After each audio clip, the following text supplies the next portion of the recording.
Welcome to our channel. One side victory మాదే. ఈసారి కూడా సీఎం జగనే. గతంలో కన్నా ఒక్క సీట్ అయినా గెలుస్తాం. ఇదేంటి సౌజన్య ఇలా అన్నావు? ఒక్క సీట్ ఏంటి?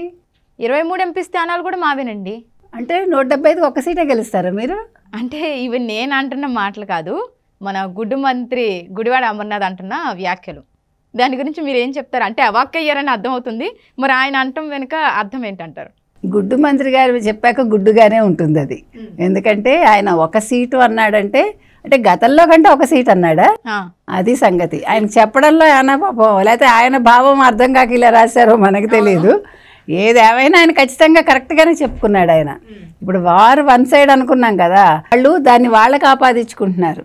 ఎందుకంటే గుడ్డు మంత్రి గారు ఏమంటున్నారంటే జగన్ గారే మళ్ళా ముఖ్యమంత్రి అవుతారు, వారు వన్ సైడు, మహిళలంతా పెద్ద ఎత్తున వచ్చి ఓట్లేశారు సాయంకాలం నుంచి రాత్రి వరకు, కాబట్టి మహిళా ఓట్లన్నీ మాకే గంపగుత్తగా పడ్డాయి, ఇవన్నీ చెప్తున్నాడు ఆయన. ఆయన పాపం ఏం చెప్పాలో తెలియక ఇప్పుడు మంత్రుల్లో పక్కేమో అక్కడ జుట్టు పీక్కుంటున్నారు చెప్పాలంటే వైసీపీ మంత్రులు. ఇది సజ్జల గారే అన్నారు కదా, నిన్నటి వరకు మాకు వై నాట్ 175 నుంచి 130కి వచ్చారు, మళ్ళానేమో డీజీపీ మాకు పనిచేయలేదు, పోలీసులు మాకు అనుకూలంగా పనిచేయలేదు, ప్రతిపక్షానికి అనుకూలంగా పనిచేశారు, తర్వాత ఎన్నికల సంఘం కూడా వాళ్ళకు అనుకూలంగా పనిచేసింది అంటూ స్వరం మార్చాడు ఆయన. మంత్రులు కూడా ఇదే గొడవ పెడుతున్నారు. అంటే అందరికీ ఒక భయం వచ్చింది చూసారా. ఈ భయంలోంచి వాళ్ళు గెలవమని అర్థమయ్యాక ఎవరి స్టేట్మెంట్లు వాళ్ళు ఇస్తున్నారు.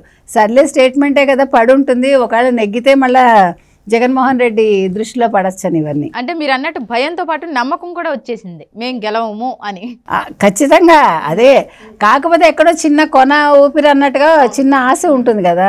ఇప్పుడు ఈ మాట చెప్పకపోతే మళ్ళీ జగన్మోహన్ రెడ్డి దృష్టిలో పలచనైపోతాం. సరే పొరపాటున గెలిస్తే ఈ మాట ఉంటుంది, గెలవలేదు అయినా కూడా మనవాడే అని అనుకుంటాడు ఆయన అనే ఒక భ్రమలో ఆయన ఈ మాట మాట్లాడి ఉండొచ్చు. ఏదేమైనా ఈసారి వాళ్ళు చేసిన పథకాలు కావచ్చు మరొకటి కావచ్చు అవేం పనిచేయవు. ఎందుకంటే వాళ్ళు ఇచ్చినవి బట్టలు నొక్కాడు కానీ అందరికీ డబ్బులు వెళ్ళలేదు. జనవరి నుంచి మే వరకు ఇవాళ వరకు చేశాడు, డబ్బులు వేసాడా? ఇవాళ కూడా 14,000 కోట్ల చిల్లర ఇవ్వాల్సింది 2,000 కోట్ల ఎంతో ఇచ్చాడు మొత్తం. ఆ రోజు ఏం చెప్పాడు? ఎన్నికల ముందు రోజు గబగబా కోర్టు మెట్లు ఎక్కేసి మా దగ్గర డబ్బులు రెడీగా ఉన్నాయి మేము వేసేస్తామన్నాడు. అక్కడి నుంచి ఇక్కడి నుంచి మొత్తం అప్పులు తెచ్చారు, మీకు తెలుసా? ఈవెన్ పోర్టును తాకట్టు పెట్టారు, మీకు ఐడియా ఉంది. ఆ పోర్టే కాదు, సరే సెక్రటేరియట్ ఎలాగా పెట్టారు, సీసీ కెమెరాలు ఏవో పెట్టారని మనం విన్నాం. సో కాదేది అప్పుకు అనర్హం అన్నట్టుగా చేస్తున్నారు వీళ్ళు. చేసి ఇప్పుడు అయితే ఇవాళ వరకు వచ్చిన లెక్క ప్రకారం 31,000 కోట్లు అప్పు తెచ్చి పెట్టారమ్మా, కేంద్రం ఇచ్చిన నిధులతో సహా. అంటే రాష్ట్రాలకు ఇస్తాయి కదా, అయితే అందులో 2,000 కోట్లు ఇచ్చారంటే ఇప్పుడు ఇవాళ లండన్ పారిపోయే ఇదిలో ఉన్నాడు కదా ఆయన. మరి ఈ సూట్ కేసులన్నీ హెలికాప్టర్లో వెళ్ళిపోతాయా లేకపోతే ఆయన ప్రత్యేక విమానంలో వెళ్ళిపోతాయా? దీని మీద లోకేష్ గారు కూడా మాట్లాడారు. సిబిఐకి కోర్టుకి చెప్తా ఉన్నారు, ఇవాళ కోర్టు మెట్లు ఎక్కారేమో తెలుగుదేశం వాళ్ళు. ఆయన వెళ్ళనివ్వకండి మళ్ళీ వెనక్కి రాడు, నా దగ్గర ఆధారాలు ఉన్నాయని ఆయన ఏదో మాట్లాడినట్టు ఒక మాట వచ్చింది. మరి ఆపే అవకాశం ఉంది అంటారా? చెప్పలేం, కోర్టు ఆల్రెడీ అనుమతి ఇచ్చింది కదా.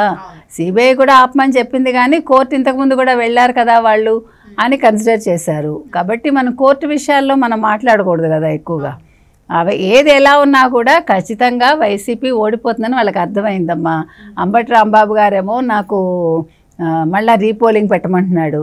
కానీ మీరు గమనిస్తే 175 నియోజకవర్గాల్లో మహిళలు కానీ యువత కానీ దివ్యాంగులు కానీ ఈవెన్ ట్రాన్స్జెండర్లు కానీ అందరూ వచ్చి ఓటేశారండి. వర్షాన్ని లెక్క చేయలేదు, ఎండని లెక్క చేయలేదు, పక్కన గొడవలు అవుతున్నా లెక్క చేయలేదు. మా ఓటు హక్కు వినియోగించుకుంటాం. విదేశాల నుంచి వచ్చిన వాళ్ళు ఉన్నారు, మన తెలంగాణ నుంచి 35 లక్షల మంది వచ్చారు, చుట్టుపక్కల రాష్ట్రాల నుంచి వచ్చారు. అంటే అర్ధరాత్రి అయినా సరే మేము వేసే వెళ్తాం అని ఉన్నారు. 2 అయినా 1 గంట అయినా 2 అయినా ఆ స్పిరిట్ అనేది అది అభినందించాలి మనందరం. ప్లస్ ఒక రికార్డ్ తీసుకొచ్చారు, ఆంధ్రప్రదేశ్ అన్నింటిలో ముందంజలో ఉంటుంది. ఈసారి ఓటింగ్ శాతంలో కూడా అది నెంబర్ 1లో ఉంది. అంటే 57 నుంచి ఇప్పటి వరకు, అంటే ఇది చిన్న విషయం కాదు. ఇవాళ 24లో ఉన్నాం మనం. సో ఆ రకంగా కూడా రికార్డు తీసుకొచ్చారు. ఏది ఏమైనా ఈ ఓటు శాతం చూసి వైసీపీ భ్రమలు పడుతోంది. అందుకే చూసారు కదా, రోజా గారు ఏడుస్తూ ఒక వీడియో రిలీజ్ చేశారు, ఓడిపోతానని తెలిసి. నా ఓటమికి తెలుగుదేశం కారణం కాదు, నాకు వెన్నుపోటు చేశారు మా వాళ్ళే అని. అంటే ఇంకొకటి మీకు రోజా దగ్గర ఉండే గుణం ఏంటంటే తను ఓడిపోతానని తెలిసినప్పుడు ముందే ఇట్లాంటి ట్రిక్కులు ప్లే చేస్తుంది, ప్రీ ప్లాన్ ఇవన్నీ. సో ఆ రకంగా చేసింది ఆవిడ. ఇక్కడ వంగా గీతేమో నన్నే గాజు గ్లాస్ గుర్తుకు ఓటేయమన్నారు, నన్ను గుర్తించలేదని ఆవిడ ఏడ్చింది. ఇట్లా ఎవరికి వాళ్ళు సెల్ఫ్ డిఫెన్స్లో పడి అంటే ఏం చేయాలో తెలియక ఓడిపోతామని తెలిసి ఇట్లా రకరకాలుగా మాట్లాడుతున్నారు. ఇంకా కావలి మినిస్టర్ చూసుకుంటే గనక టీడీపీకి ఓటు వేసేసి నేను చూసుకోకుండా వేసేసాను అన్నారు ఆయన. నేను ఏదో కబుర్లు చెప్తూ చూసుకోకుండా సైకిల్ కేసానంటాడు ఆయన. మళ్ళీ ఓటు మార్చమని కూడా అడుగుతున్నాడు. అంటే చిత్ర విచిత్రాలు ఇవన్నీ ఈసారి. అంటే వీళ్ళు ఆడలేక మధ్యలో ఓటు అన్నట్టు ఏం చేయాలో తెలియక ఈ అమర్నాథ్ లాంటి వాళ్ళేమో ఏం మాట్లాడాలో తెలియట్లేదు. ఏదో ఒకటి వార్తల్లో ఉండాలి కదా, ఆ వార్తలకు ఎక్కాలంటే ఇట్లా మాట్లాడాలి. 23 ఎంపీ సీట్లు అంటున్నాడు, చూద్దాం ఏమవుతుందో. ఇప్పుడు గెలుపు ఎవరిది అనేది మహిళలు ఎక్కువగా, అంటే ఈసారి మీకు తెలిస్తే మహిళా ఓటర్లు ఎంతమంది అంటే పురుషుల కంట 4,75,535 మంది వేశారమ్మా. అసలు ఇది ఒక రికార్డ్. ఈ రకంగా కూడా ఆంధ్రప్రదేశ్ ముందంజలో ఉంది. ఒక పక్క మహిళలు తగ్గిపోతున్నారని ప్రపంచం ఏడుస్తూ ఉంటే మన వాళ్ళు మహిళలు ముందంజలో ఉండి వాళ్ళ ఓటింగ్ శాతం పెరిగి ఇది కూడా ఒక మంచి విషయం. సో ఏ రకంగా చూసుకున్నా కూడా ప్రతి ఒక్కళ్ళకి ఇది అంటే ఈసారి ఎన్నికలు ఒక ఉత్కంఠను రేకెత్తిచ్చాయి, ఒక ఉత్సాహాన్ని ఉల్లాసాన్ని ఇచ్చాయి, మేము ఓటు వేయాలి అనే ఒక తపనను కలిగించాయి. సో ఆ రకంగా కేంద్ర ఎన్నికల సంఘం కూడా వాళ్ళని కూడా మనం అభినందించాలి. ఎందుకంటే వాళ్ళకు కూడా ఇది ఒక క్రెడిటే. ఈ రకంగా ఓటర్లు వచ్చి వేయడం అనేది వాళ్ళకి వాళ్ళ విధి నిర్వహణలో వాళ్ళకి ఇది ఒక మైలురాయిగా నిలుస్తుంది. సో ఎక్కడికక్కడ ప్రతి ఒక్క అంశంలోనూ ఆంధ్రప్రదేశ్ అన్ని రకాలుగా కూడా మైలురాళ్లను అధిగమించింది, ఒక రికార్డ్ అయితే దక్కించుకుంది. చూద్దాం ఎవరు వస్తారు అనేది మనకి. అంటే ఇటు చూసుకుంటే ఓన్లీ మీరు అన్నట్టు ఓన్లీ మహిళలే కాకుండా యువత కూడా ఈసారి అంటే ఫస్ట్ ఓటు వచ్చిన వాళ్ళు కూడా చాలా మంది ఓటు వేశారు. సో వాళ్ళలో కూడా మహిళలు ఎక్కువ శాతం ఉంటారు. ఎందుకంటే మామూలుగా నిర్ణయ శక్తి మహిళకే ఉంటుంది ఎక్కువ ఒక కుటుంబంలో తీసుకుంటే.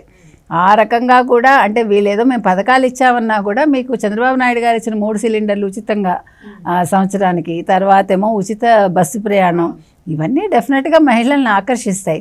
ప్లస్ పెన్షనర్లకు 4,000, తర్వాత నిరుద్యోగ యువతకి ఇస్తామన్నారు. వీటన్నిటికీ మించి అసలు ముందు ఐటీని వాళ్ళ ఊళ్ళల్లో తీసుకొస్తా ఉన్నారు, అది పెద్ద విషయం. అందుకనే ఇక్కడి నుంచి ఐటీ ఉద్యోగులు వెళ్ళటానికి కూడా అదొక రీజన్. అంటే వాళ్ళు ఆల్రెడీ ఇక్కడ దే ఆర్ హ్యాపీ. సో ఇంకా సొంత ఊళ్ళల్లో వస్తుంది వాళ్ళకి ఉద్యోగం అంటే ఇంకా హ్యాపీ కదండి. సో ఆ రకంగా కూడా ఇది మంచి పరిణామం. ఏ రకంగా చూసుకున్నా కూడా తెలుగుదేశం కూటమి ఇచ్చిన మేనిఫెస్టో ఏదైతే ఉందో అది అందరికీ కూడా చాలా నచ్చింది. ప్లస్ జగన్మోహన్ రెడ్డి మీద ఉండే ఆ నెగిటివ్ ఇదైతే ఉందో అది మహిళా ఓటర్ల రూపంలో వెల్లువెత్తింది. సో ఈ వెల్లువలో ఏ పార్టీ కొట్టుకుపోతుంది, ఏ పార్టీకి ఎన్ని ఓట్లు వస్తాయి, ఎన్ని స్థానాల్లో గెలుచుకుంటారు, ఎవరు 4వ తారీఖున గెలిచి ముఖ్యమంత్రి అవుతారు, వేచి చూద్దాం.